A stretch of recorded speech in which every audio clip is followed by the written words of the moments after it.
Super hot crew. That means Mima's in the top, Impaler in the jungle, Selfie in the mid lane, Mr. Rallis as AD carry, and Mixer on support. And on the red side, it is Cloud9 Eclipse with Oda1 in the top lane, Centaur in the jungle, Febiven in the mid lane, Hyanin on AD carry, and Voidal as your support. So the game is about to get underway in just a moment. Picks and bans will be starting. What do we expect between these two teams? They will, of course, research each other a hell of a lot. I'm expecting a pretty quick pick and ban phase in the first game. I completely agree. I think priorities for both of these teams can differ.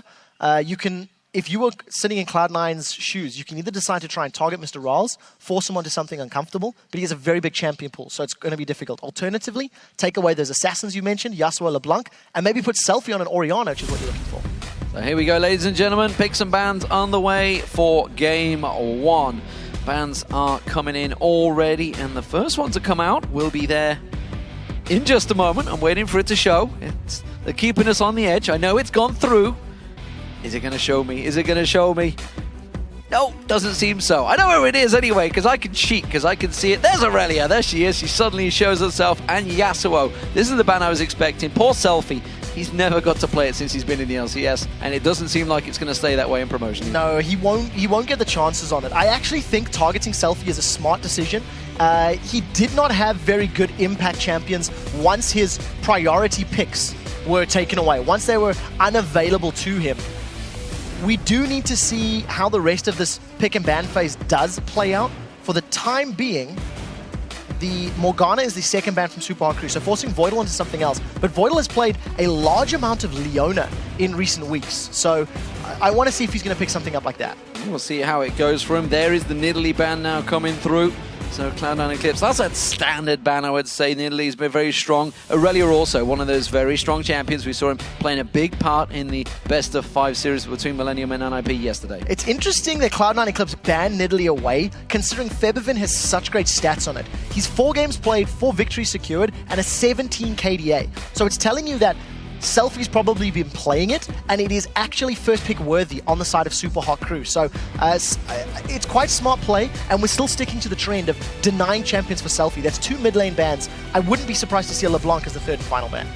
Well, Jax, like you mentioned, was taken, so top laners focused a fair bit. They are the 2 most favored top laners so far, and of course the final ban, there it is, Rise. That's another top laner, or could be mid laner. Selfie's played it in the mid as well, so that's technically 3 centered mid lane bans from Cloud9 Eclipse. This is what we thought. Selfie is going to get focused. Yeah, I think it's the most successful strategy when you consider Impaler's got a wide champion pool. He's added a lot of junglers that he can do well with. Kha'Zix, for example, as well as the likes of his Pantheon and his Vi, which he can fall back to. What I do want to see is how the Super Hot Crew build their team composition. We've seen Mr. Rolls running Draven in the past. The only reason I highlight that fact is if they leave the AD carry role to later, not locking in an early Lucian, maybe Mr. Rolls is going to be confident. Maybe he wants to try and pull it out, get some bank from a passive and try snowball the game. Well, Mixer was fairly proud of his record for most deaths in the LCS. He has locked in Leona, so that is an all-in champion. We'll hope that doesn't continue, but we also see LeBlanc and Kha'Zix getting locked in for Eclipse. So Mixer's never won a game on Leona. 4 times played, 0 victories with that champion. We'll see if he's going to break that trend today. Touching on the Kha'Zix and the LeBlanc, you've got mobility and assassination. Cloud9 have already got the makings of a strong pick composition, and we'll need to see how they round out their tanky top laner. You still have Dr. Mundo in the pool, who is very strong on 4.5 with the likes of Teleport Heal or something like that, and we'll need to see if Mima or Odoamne want to play it. We're waiting to see what Super Hot Crew lock in. Well, no surprises there. They're making sure Mr. Rallis is safe on a comfortable champion. He is very nervous coming to this one. We managed to speak to him before this game, so he's very nervous about this. And as you'd expect all of these players to be, but it is going to be Lucian for him. We're waiting to see whether that Lulu is going to get locked in. It is. Now the question is this Mima, who has been practicing it, or is this Selfie? Because a lot of his champions have been banned away from it. A lot of the champions have. Considering how Mima likes to play the tanky champions more so, Renekton is his most played, then Shyvana, then Dr. Mundo at 11, 6, and 6. I'm more expecting Mima to go for a beefy tank and Selfie to grab that Lulu in the mid lane. So there are 2 picks to come in, and it does look like that's going to be the case. Yeah, we'll see whether that one gets locked in. Karma has been picked. That is going to be a support Karma. Of course, you've all seen Bjergsen playing it in that mid lane over in the playoffs, but with LeBlanc in there, it's almost certainly going to be a support. Could you have a LeBlanc support? You never know. But this is the interesting one. Graves. Graves has been locked in over in the North American scene and the Korean scene recently. We haven't seen it in Europe just yet, but here it is.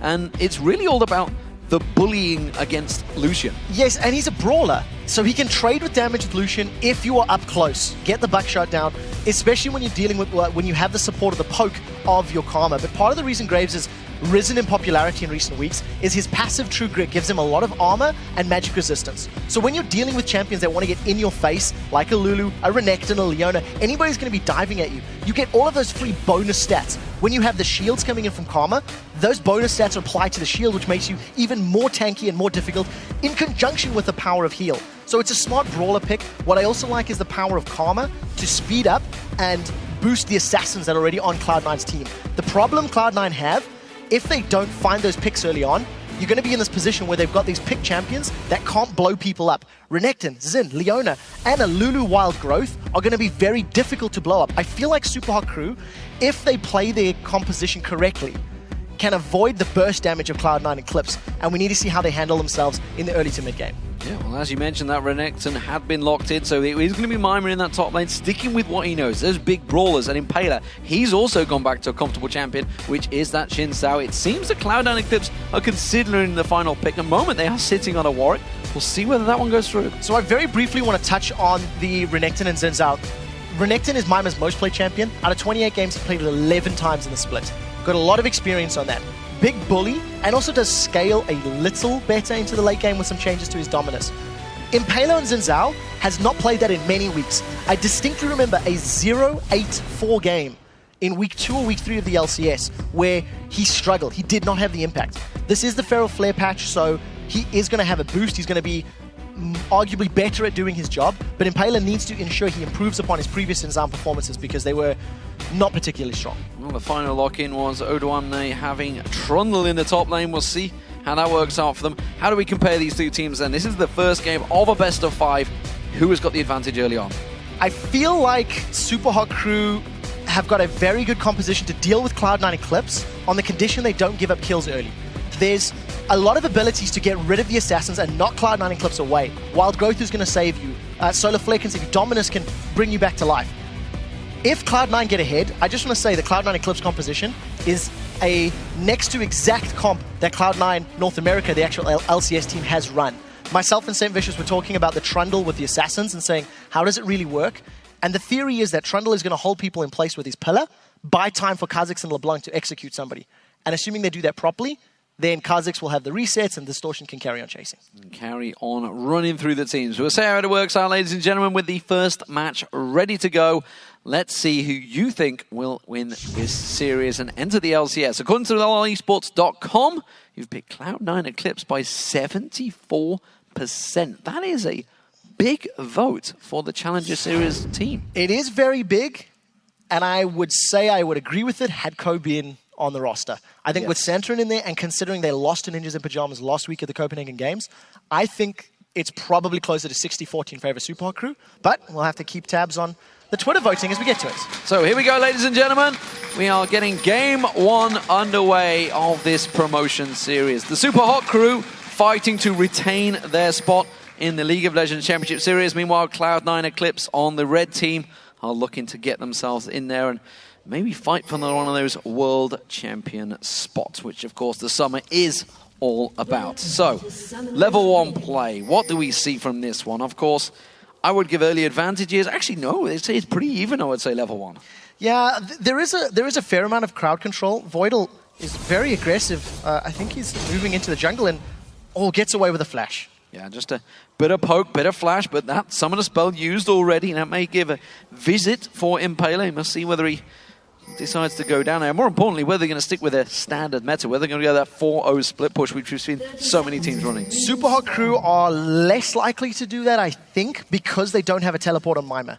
If you look, Odoamne is running teleport on that Trundle, so if they want to go for the lane swaps and the shenanigans, it's immediately going to put Cloud9 Eclipse in a more advantageous position.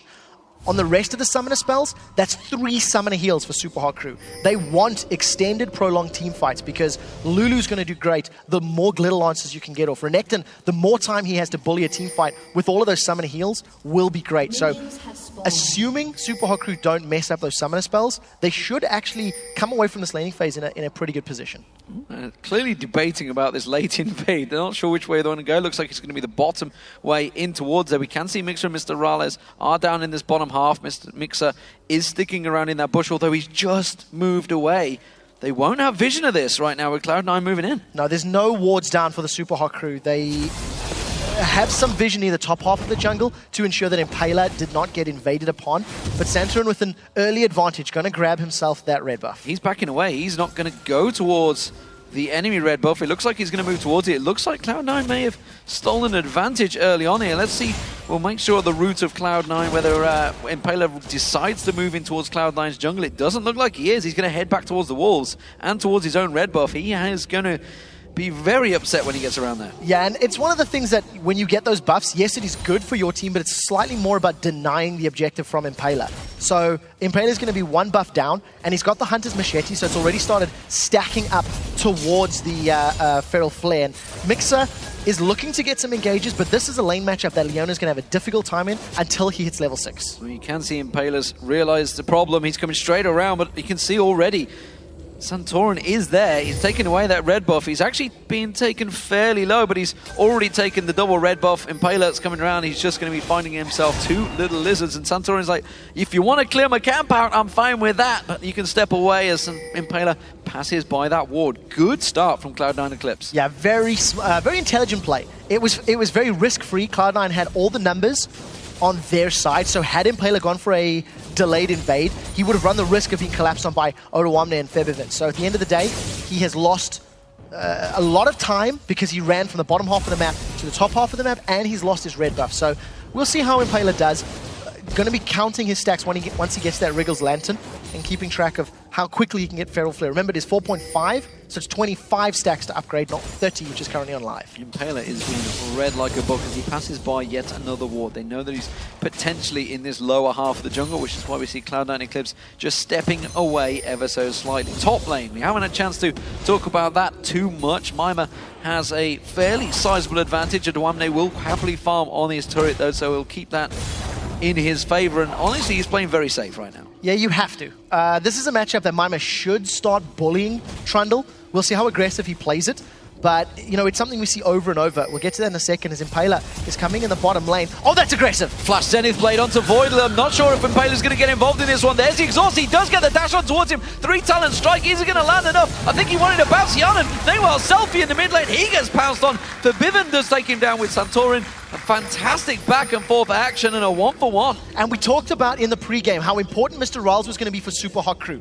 The first gank from Impaler is on the duo lane, ensuring Mr. Riles gets first blood, gets the kill credit. You go back to pick some bans. Cloud9 Eclipse banned up 3 mid laners. Selfie plays Rise. Cloud9 gank their mid lane to get Febivin a kill early on. So it's a very clear strategy from both of these teams. And the question for Super Hot Crew is, can they ensure they don't give Febivin more kills? Because if Febivin on LeBlanc is finding those picks, he's going to create a very difficult situation for the Super Hot Crew. Well, Mima might find himself getting paid a visit by the flying Kazakhs. At the moment, Santorin is ready and waiting to pounce in there. Odoamne happy to pull him closer and closer towards that turret, which is happening. He has got the pillar, remember, to slow his pace down. He's just waiting to pounce in towards him. Yeah, we're going to see coming in. Look, there's red buff as well. Mima's in trouble. Comes around, there's the pillar of ice. Does manage to get the unseen thrown on him as well. Another hit, but he uses a good slice of dice across the minions and flashes to make sure he's clean. Successful gank. Even more importantly, the way Santorin has played, within 5 minutes he's had 2 successful ganks, is immediately telling you he's filling the shoes of Ko. Mixer's going very aggressive. He's caught Yanan. He's diving on towards him, but the shield comes down from Voidler. I don't think they're going to have enough to turn this one around, but it's good harassment nonetheless. And Mr. Ral is trying desperately to get himself a small advantage in that lane. But at the moment, it's Yanan in the lead. So thanks to the early gank from Impaler, Mr. Ral and Mixer have the opportunity to play more aggressive in that lane. Mixer at level 4, he's got his spell reel all except for his ultimate, and he's going to keep looking for Hyanan. Effective HP is sitting with Mixer and Mr. Roll, so if they catch Hyanan again, they can keep going and keep trying to force Hyanan to blow his Summoner Heal or his Flash and push him out of lane. So Hyanan's in the lead, of course. Mr. Riles did get that first blood, so he did get himself a fairly sizable advantage on that one. So at the moment, these two are fairly even. Selfie was taken down when that heal was used up by him. Of course, the Ignite from Forbiven early on. Forbiven, known for his Riven, but hasn't been able to play it in a very long time. Wasn't even banned away in this one. It's just simply not in the meta for him anymore. I'm officially not talking about it anymore. Well, he used to be a top laner. It's true. I mean, and it doesn't get a chance anymore. Forbiven, every time he comes into one of these challenger games, we talk about it because we're secretly hoping he plays it. Yeah. And you hit the nail on the head. It's really not in the meta. I personally think Forbiven's strongest champion right now is the Nidalee that we touched on. Played it through the Challenger Series playoffs, and he really hits a lot of spears. Santorin with another gank. Mima's got no flash. We'll see if we can get away. It's just going to get a lot of damage on him. That's what he's going to have. He does manage to use that slice straight away, and it gets him clean. But you can see, you're not going to be comfortable going back into lane with a Kha'Zix waiting in the wings, with a LeBlanc possibly paying you a visit when you're at half hit point. So repeated ganks in the top lane is allowing Odoamne to overcome Trundle's early game weaknesses to Mima's Trundle, and we've seen Mima bullying LCS top laners in the past. Mima loves to farm in between towers, that first and second turret in the top lane, and he's not been given the chance because he's got no flash, so it's very risky, and Santorin's ganked multiple times. You touched on the fact that Forbiven could roam, and thanks to us having standard lanes, which will draw out the laning phase somewhat, it's going to give Cloud9 the opportunity to use the teleport and roaming LeBlanc to find kills. And I think Cloud9 need to do that. They will scale very well into the late game, but I still think in straight-up team fights, as long as Super Haku use their heals and wild growths correctly, they should actually be able to survive the burst. And once they've survived the burst, Cloud9 are not going to be the greatest in those prolonged, drawn-out team fights. Thing to keep our eyes on, other than his top lane, which is a brawl back and forth, is those junglers. Impaler, of course, now going towards that Feral Flare. He's going to have to get 25 stacks. We are still only on 4.5 here, not the 30 stacks at the moment, but it's going to take some way to go. You can see it's 11, I think it was there, just spotted out. Meanwhile, Santorin going for a very different build, obviously going towards the Elder Lizard, I believe he's going to head towards. Impaler will actually get his second red buff now that it is spawned. Yeah, so I think Impaler's done fairly well to recover from the early buff steals from Santorin, but his ganking presence has obviously not been on the same level. He's had one gank in the bottom lane, which did net a kill, so can't take that away from him. But Santorin was the man that we were talking about for Cloud9. Could he deliver coming into the series? And after 8.5 minutes, he's had 3 successful ganks. He's given a losing lane matchup in the top lane with Odoamne's Trundle a lead. It is minute, of course, but you expect him to be down. You expect Trundle to be losing. So very, very smart play. We're going to start thinking about Dragon in the next 3 to 4 minutes. And Super Haku have had slightly better vision up until this point. We'll need to see how they work out. That's a good flash from going. Well, that was the Solar Flare being used out by Mixer, so Ultimate's starting to come down from these supports. Voidal yet to hit level 6, you saw, but Hyanan got out of that one, had to use that Flash Summoner spell, has got himself his BF sword, but look at Mr. Riles. That kill he got early on has given the edge in items, give himself the Vampiric Scepter along with the BF sword. Yeah, he really needs to have that sustain. Because Voidal's got the shield, which can block some of the damage onto Hyanan, Mr. Rolls needs to even that out, as we said, with a little bit of sustain from that Vamp Scepter. Mr. Rolls is staying even on CS, and Mixer is continually playing aggressive. What I like about the Karma pickup is that assuming Hyanan or Voidal don't get caught by too much direct CC, oh, look at this, Santorin's going to walk straight into 2 members. I think he's in trouble. Well, he's dead. There's no way out of that one. I got a question, why he went there? They just pinged on Impaler, taking the pink ward down. They saw them. There's still the vision would have just shrunk away as they saw them both heading that way. Why did he walk and face check that bush? He did not anticipate them camping there.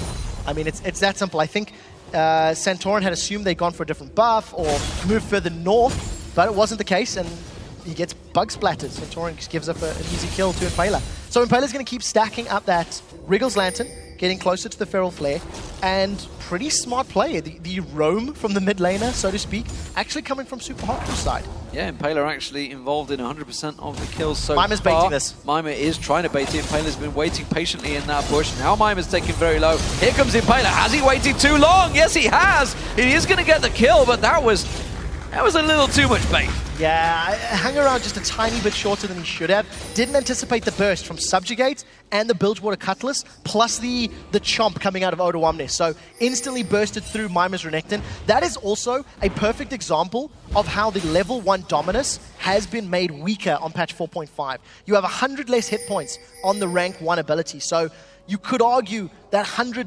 HP difference maybe could have allowed him to survive that gank. Regardless, Mima goes down, second kill to Impaler. To practice a little more there, or maybe he was just waiting for Impaler to come in a little bit earlier. Yeah, let's blame Impaler. He could have come quicker, right? It's his fault. Always blame the jungler. I mean, it's the easy get out. So far though, Impaler 2-0-1 working out very well for him. We do see Mr. Riley's gone back, got that Bloodthirster now completed. He's going to start stacking that one out. We do see Hyanan now backing off as well. We'll see whether he does the same. He did go for those boots earlier on, of course, along with that BF sword. This time around, Santorin is lying in wait to try and get on towards Mima. Remember, there's no Dominus from Mima this time around. No, there's not, and there's no defensive stats. Mima's gone for a Brutalizer as a first item, which is kind of interesting because, yes, it is an aggressive item. It's not necessarily going to help you with lane pushing like a Hydra would, but it's going to allow him to maybe out-duel Odoamne because he doesn't have as many defensive stats to be stolen away. Now, Mima's still sticking around, does have his flash available, so I'm expecting him to get away. And on the assumption Forbidden doesn't come in from behind, because that could be a very scary 3v1. He's warded out the blue buff, so Cloud9 continue actually to get a tower dive on this one, and well, Mima forced the flash away, but he gets out safe, and that was a tower hit for Cloud9, but they're not too worried about that. They've got a good stack of minions, but Mima's going to stick around for now. So Santorin has only ganked these solo lanes, mid and top. Still thinking about going for the tower dive. Remember, there was a ward placed here by Feathervin. So Cloud9 and Eclipse have got full vision, and this is going to turn into a 2-on-2, probably 3v3 as Mima looks to be rotating. We'll see. Smites up. Nope. No, not this time. Santorin fail jumped and didn't quite time it right. That was quickly taken away and secured by Super Hot Crew. Odoamne is taking some more hits in this top lane. His Subjugate is down, his ultimate. So that's not available if Mima starts to get a little bit more aggressive, which he seems to be. Selfie managing to try and turn some of that aggression from Forbidden around, quickly turning him into a little pix. Yeah, there's not much kill pressure in that lane. Unless one player completely misplays or gets caught off guard, there are so many tools available for both individual champions to get away from one another. I want to touch on those items really quickly. The Brutalizer, as we said, by not building defensive stats, Odoamne's Subjugate's not going to steal defensive from Renekton. On the same token, up until this point, Mr. Riley had actually picked himself up a Mana Potion, which is somewhat untraditional for AD carries, but it just signals how aggressive he wants to be in that lane. And we also see Ionian Boots of Lucidity for Selfie. So he's going for a lot of cooldown reduction very early on. Mima, no flash, here comes Santorin. Yeah, Santorin stealthing his way in there, gives him that speed boost. Oh, but Mima has no flash available this time around. He should close the gap. There's the stealth, the ultimate, managing to close that gap down. And a quick taste of fear from Santorin finishes the deal. So Impaler has not been in position to counter gank any of those ganks yet. They've been trading one gank for one gank, and Mima is continually being camped, continually being shut down. Remember, Renekton, while he will scale somewhat better into late, Odoamne's channel is going to do better. The kill on top has allowed Super Hot Crew to secure an uncontested Dragon Run. Yeah, fantastic turnaround. Super Hot Crew reacting very well, knowing that that jungler and top laner are a long way away. It will be the top turret, though, for Cloud9 Eclipse here. Odoamne happy to finish this one out, just letting those few last minions go down before he finishes the turret out. Feral Flare completed by Impaler. Also picked up that Hex Drinker as well. Impaler so far doing very well in the jungle despite that rough start. Yeah, and he's just stolen the blue buff as well. So Dragon secured, blue buff secured, going to steal away this Wolf Camp as well. With the Feral Flare locked in, and considering you're going to have a somewhat of a damage Renekton, Super Hot Crew could try to set themselves up for a Baron a little later on. There's so much sustain on Xin Zhao. We should also mention that's a pretty damn early Feral Flare as well. That was within 15 minutes. That's not bad going, considering he had no red buff. Yeah, so straight up lanes, 2v2s, 1v1s, means Impaler has more time to farm his jungle. I would argue at this level, 13 to 15 minutes is the expected time frame in straight up lanes. And it's something that I know I was talking to St. Vicious, and maybe we can even get Dexter to comment on a little bit later. it is pretty standard. During one of Dexter's semi-final games, he actually had a Blade of the Ruined King and a Feral Flare by 15 minutes. But he'd been gifted some kills and he was farming like a monster. He did so. We took this that one yesterday, didn't we? Yeah, he said, yeah, I was kind of fed in the game. Yeah. And it worked out very well for them. We'll see how it develops, though, for Super Hot Crew and Cloud9. At the moment, the top lane has fell fairly even. Despite the multiple attempted ganks on Mimer's life, he has stayed alive for the most part of it. Is, of course, 0-2-1, has the most deaths on his team. Impaler involved in everything so far for the Super Hot Crew with his 2-0-1 and has farmed very well up against Santorin, who so far has stepped up his game, it seems, to try and fill Ko's boots. Yeah, with the exception of being caught out in the jungle, with the exception of one bad positional mistake, he has done a very good job. I want to talk about Selfie's build. He's gone for those Ionian Lucidity boots and an Athene's, and he's sitting at 38.7% cooldown reduction. It's slightly different to what we see of mid lane Lulus, and with a amp time, we'll get into this in a second. I think they're going for Mr. Ral. Mr. Ral is completely deep on this one. You can see Mixer trying to do what he can to support him. Solar Flare goes down. Mr. Ral is trying to get the lifesteal down. Just not enough. Exhaust comes out from Mixer. Now Impaler joins the party, but you can see Santorin backs away from that one. 3 talent strike bounces over Wamney in there. They're going to try and turn this one out. The Zenith Blade missed when he was walking in a straight line. Not exactly sure how you do that at this level. Selfie's getting popped. Well, Selfie's going to have to use that wild growth for Bivin all over him, though. He's going to get the resets, dives back in towards it. Selfie's in all sorts of trouble, but he does seem the cooldowns are on his favor, and Forbidden has to back out. Yeah, thanks to the very high amount of cooldown reduction that Selfie has built up, he's going to have a lot more spell reels to cast off. And the reason it's so interesting is Mixer's gone in again. Mixer's gone very deep on that one. He's going to get away with it, though, because he's so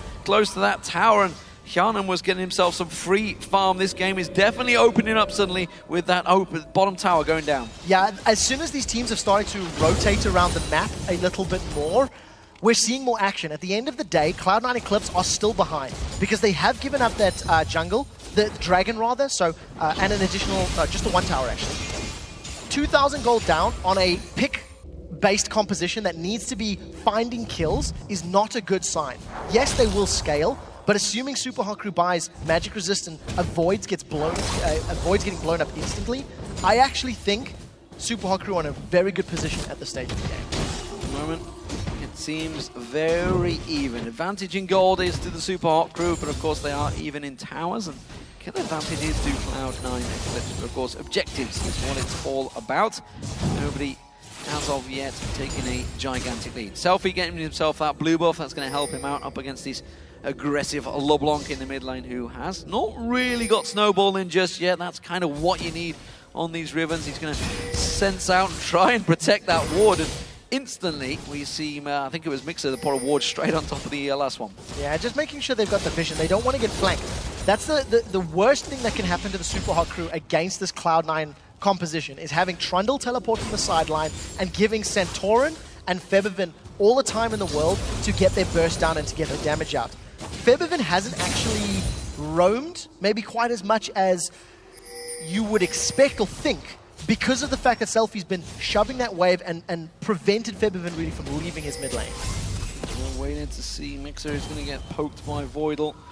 Voidal, of course, played a lot of games with Gambit during the summer season. Very experienced player. Went to Worlds. Went to Worlds as well, yeah. He's probably the most experienced player on the board at the moment, whatever you'd like to refer to it as. I'm wondering, and there we go. That's what I was waiting for. LeBlanc has been back and spent that money. He's got himself that needlessly large already. He had a lot of gold in the bag, which means that will be available. Dragon is up in 45 seconds. We can see the team started to position for this one, and the pink war fight has begun. So I like Super Hot Crew's straight up 5v5 scenario as long as they are grouped. They are not currently tight enough group for me to liken their chances of getting this dragon. If Cloud9 decide to engage when there are 3 members of Super Hot Crew in the river, Cloud9 have got more burst in single target that they can get through a smaller skirmish squad of Super Hot Crew. So I like the fact that Super Hot Crew have backed away. They're going to regroup, and we'll see how quickly Mr. Rolls rejoins the rest of his team. And let's not forget, there is that teleport on Odoamne. He's happy to stay in that top lane. Meanwhile, Mimer has to get involved. Impaler gets that 3-talent strike on Santorin. Santorin have to leap away from this one.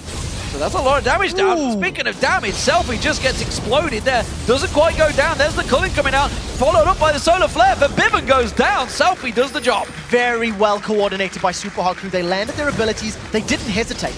The moment Santorin was clearing out that pink ward, Impaler instantly jumped in there. So Super Hot Crew grab a kill and the mid turret, and most likely the dragon as well. Now we saw Odoamne trying to head back here to help out. Mima tracked him the whole way. Now he's backed away, safe in the presence. This will be a 4v4 regardless. It seems the dragon will go across the Super Hot Crew. Very decisive play from Super Hot Crew. They played the laning phase patiently, even with Mima giving up 2 kills. You never felt like Super Hot Crew were falling behind. They've got a 5,000 gold lead. They've rotated for objectives. They've grouped up at the right time, and they haven't hesitated at picking fights when they see an opportunity available to them. So well played. Now is the more difficult task. How do they get past this last outer turret and start pushing into the inner jungle? If you look at the vision for Super Hot Crew, it's very good in and around the Dragon Pit. They need to extend that, push that into Cloud9's half of the map, and then get control of the game that way. This is something we saw yesterday. Once the current LCS teams, they're trying to fight to get back in towards the summer, but they've been dealing with these rotations for the last 28 games.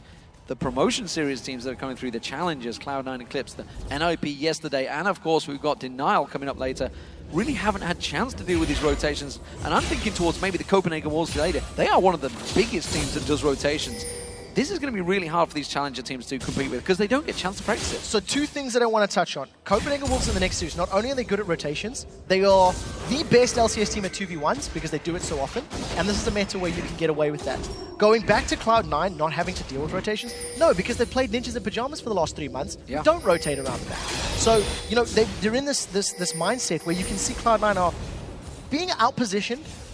Probably we're being a little too harsh because it is only game 1 of the series, and we need to see them find their feet, you know, warm up, get into the groove, and try and predict what Super Hot Crew are doing. I do want to touch on the item build from Selfie. It looks like he's building a Deathfire Grasp, and Athene's Deathfire Grasp is not a Lulu build we see ever. So we need to see how effective it is. For the time being, it's working out. We'll see how aggressive it is. Maybe trying to face the aggression of Febiven on that LeBlanc. Trying to counter it. So it looks like Hyunan's got himself some free time on this turret. Mr. Rollins is heading down here, but I think it's going to be gone before he even gets close. And there's a big wave of minions. Don't think he fancies a straight up 1v1 fight. Now the teleport's coming in. Odoamne is there as well, just to support. Wasn't really a required teleport though, Mike. Yes and no. The teleport, I think, did save Hyanan. If you notice Mix's positioning and Mr. Rolls, they could have jumped onto Hyanan to get the kill, but now the teleport is down for the next 2.5 minutes rather, because it went 2 minutes. Now Super Hot Crew groups up in the mid lane.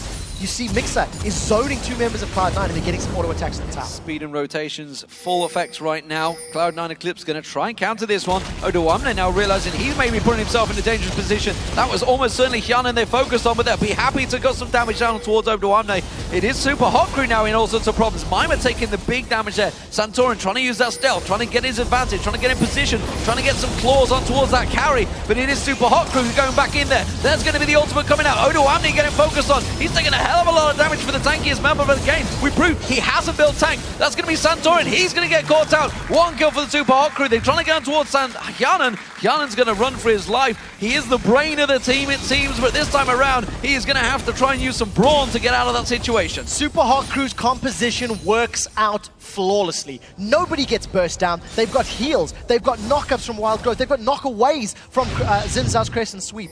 If you look at this team fight, this is exactly what the Super Hot Crew wanted. They managed to keep themselves nice and tightly knit. The knockaway forces Cloud9 to reposition and try to pick a target. They're trying to focus Impaler. Mr. Rolls has gone untouched for the entirety of this fight. And look at Santorin. He recommits onto the jungler while Mr. Rolls is just sitting there hammering away from the middle of the fight. The longer these fights go, the more spell rotations both Renekton and Lulu are going to get off, and the better the sustain from Impaler is going to be. He's got a Randuin's Omen, Hex Drinker, and that Feral Flare. With his W, he's going to be healing on hit a whole bunch of HP, and I don't think there's enough sustained damage from Cloud9 to deal with him, let alone the rest of the team. And while that was all happening, there was the middle inner turret going down. Super Hot Crew managing to secure that one after that fight. So they gained an objective as well as some kills. And that's, of course, giving them a 6,000 gold lead. Blue buff, that's going across towards Forbidden. He needs that. He needs to start making some plays in this mid lane because currently Super Hot Crew are definitely forming as a 5-man unit very effectively. 6,000 gold. They've got that inner turret. We talked about how Super Hot Crew needed to get some deep vision. They've got some wards on Cloud9's side of the jungle, and by zoning, by forcing Cloud9 and Eclipse away, if you go all the way back to Odoamne's teleports in that bottom lane, that forced him and Hyanan to be on the opposite side of the turret that Cloud9 wanted to defend, which allowed Super Hot Crew to funnel them and channel him into a lane where they could start a fight. The one thing that I think I'm taking away from the both teams' play is Super Hot Crew are forcing Cloud9 to dance at their beat, and that is what is allowing Super Hot Crew to win these objectives and these rotations and get this nice lead that they've built up. Well, they've done this against some of the best in the business. They've beaten every single team, including the likes of Fnatic and Gambit. And of course, SHC Game, who managed to finish first in the league overall. The playoffs went to Fnatic, and they have taken a victory off every single one of those teams. So Super Hot Crew, they certainly know how to play League of Legends in the European scene, and Cloud9 Eclipse are currently being treated to Super Hot Crew, who themselves admitted they were nervous coming into this game. They are going to be very confident with the way they're playing right now. Yeah, this is one of the more patient control games we've seen, and Super Hot Crew just keep extending the lead. I want to touch on Selfie's build again. With the success, I feel, of those last few pushes across the map, Selfie's actually completing his death cap, so this is the more traditional build that we've seen. I got all excited that he was going to EFG. Maybe it was a bit too quick, maybe this was always the game plan, or you could theorize with the dragons and the towers, he got more gold so he could just complete his death cap quicker. We will never know unless we interview him, so we'll just have to keep our eyes on that. Regardless, another dragon goes the way of Super Hot Crew. Maybe just double-click the Fiendish Codex by mistake. But you know what? It could be that simple, right? It could be that simple, and maybe I'm just reading way too much into it. But who knows? Who knows? Baron is being started, 27 minutes. And, well, we do see Cloud9 moving to this one. Look how quickly it's There's going not down. a lot of vision, I've got to be honest, over that pit wall. Now they see that ward going down. They're going to come around. Voidal might get caught out here. Impaler can jump on him. He does get the 3-talent strike. There's the bounce in the air. That is a good cover off, but Solar Flare is going to stop him in his tracks. And that support Voidal is down. Yeah, he just got caught out of position. The engage power of Xin Zhao running at you when you get the movement speed buff from Lulu, which scales on your ability power, you are not going to get away, even with Karma, who is actually very quick. There was an exhausted for Voidal, he didn't waste it. They might jump on Centro, and there are a lot of dashes. Selfie's going to zone. Selfie finds him. There's a little poke. They want to take the Baron down this time around. They may have to peel off once again. Baron down half hit points. The Viven is, of course, looking to try and get a good distort. If they group up like that once again, he'll take a big chunk of damage on towards him. He's not too weak. There he goes in towards the pit. The Baron, though, goes across to the Super Hot Crew. They're going to try and turn. and they're going to chase. No, I think they're going to be wise to back away. And again, just control play. Super Hot Crew just timed. They didn't burst down the Baron quickly. They waited until Cloud9 were in vision, and then when they realized the steal potential wasn't there, they just finished it off. I think this is just really decisive, intelligent play from the Super Hot Crew. With the magic burst of Forbidden, we do see Impaler now completing the more Mamordius, taking that Hex Drinker in towards that one. He has, of course, got the Iranian Zone. He's had a while, and that Feral Flare, which was stacked up high. So, Super Hot Crew currently in a commanding position. 9,000 gold advantage. 4-2 in turrets, and you can see across the gold, the spread of it all. They have around about 2,000 gold advantage over most members, most of their lane partners. The only one that is fairly close, I would say, is still those two top laners who we saw going head-to-head. That was where Santorin was focusing, and it has kept Mima down compared to the rest of his team. Yeah, it really has. The problem is, because of how far ahead the rest of Super Hot Crew are, even though Odoamne is even, he can't sit in the front line. He can't sit there and get beat on by Xin Zhao, Lulu, and Lucian. He doesn't have the ability to sustain through that damage. Trundle is going to do pretty well at the split pushing with his Blade of the Ruined King, but truthfully, I just think Super Hot Crew, they've shown a tendency to dive and engage, and with Xin Zhao, Lulu, and Leona, they can go under a tower if they want to. Pink ward they just put down Super Hot Crew wasn't quite in the bush, so they can't see the ward that's in the bush. It's a bit of a mistake, that one, but these shouldn't be too effective. The ward's timed out anyway, so that's all good. That's a little unfortunate.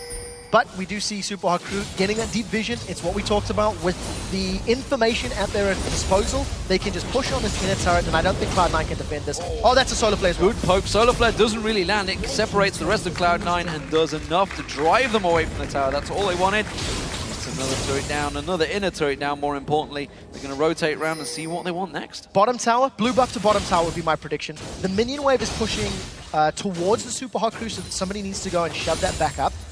But the way Super Hot Crew are playing, use the wards that they've got in the inventory, ward up the blue side of the jungle, and then just start sieging the turret. You know, truthfully, they're tanky enough to just base tank it if they wanted to, but I think Cloud9 will be able to respond quickly enough, so they're going to wait for the minion wave. Perfectly timed blue buff spawn, Super Hot Group take that away. They're not too worried about this bottom wave, they want to try and shove straight in on the mid, it seems. Heimer was doing a good job at driving it in towards the inhibitor turret. I think they realized no reason to go too aggressive. We can play safe. There's a lot on the line in these promotion tournaments. Of course, getting in towards that summer LCS position, it secures them, the team a salary and a position, and more importantly, a chance at fighting towards that world final spot. Yeah, Super Hot Crew have not made a risky play.